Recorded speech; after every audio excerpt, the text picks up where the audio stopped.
Now at 11, firing at deputies and into homes. All new tonight, the man accused of putting a Brandon neighborhood on edge is in custody. Good evening and thank you so much for joining us, everyone. I'm Serena Fazan. And I'm John Sable. First tonight, that SWAT situation that put a Brandon neighborhood on high alert comes to a peaceful end. We brought you that story first as breaking news at 6. Now authorities are preparing to charge that suspect. Our Chris Trankman is live in Brandon with all the new details. Chris, what have you found out?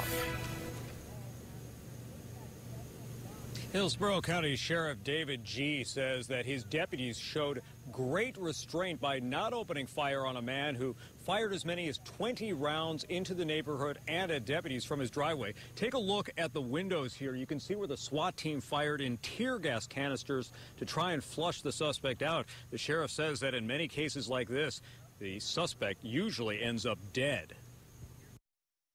I'm glad I didn't get shot. That's what I can tell you. Skip Lujak says he often walked his dog with 53-year-old Barry Eng. Finding out that his neighbor was outside, allegedly firing rounds into nearby homes was a stunner. So I heard there was a sharpshooter on the top of our roof. This picture shows how sharpshooters did move into position as the SWAT team brought in armored vehicles and converged around Eng's home on Larry Circle, where deputies say he stockpiled a small arsenal of weapons and ammunition, at one point demanding that deputies shoot him. This guy could have easily justifiably been killed. Hillsborough Sheriff David G. says during the standoff, Eng came close to shooting one of the SWAT team members. When he fired, the bullet came through the bushes and went right by his head. The SWAT team fired tear gas into the home multiple times, finally allowing deputies to capture Eng and place him inside an ambulance. As they were taking him out the front, high-capacity magazines were falling out of his pants and everything, so he was ready for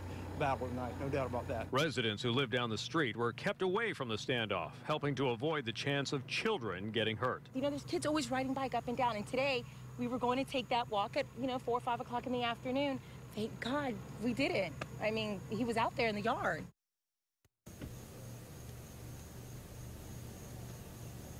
You can see the front window of the house blown out during the standoff. I talked to a close friend of Eng. He told me that the suspect recently lost a sister and a close friend, and he recently started drinking after being involved in alcohol recovery. Now, the sheriff's office says that he will be facing very serious felony charges, possibly including attempted murder of a law enforcement officer. We're live in Brandon. Chris Trankman, ABC Action News.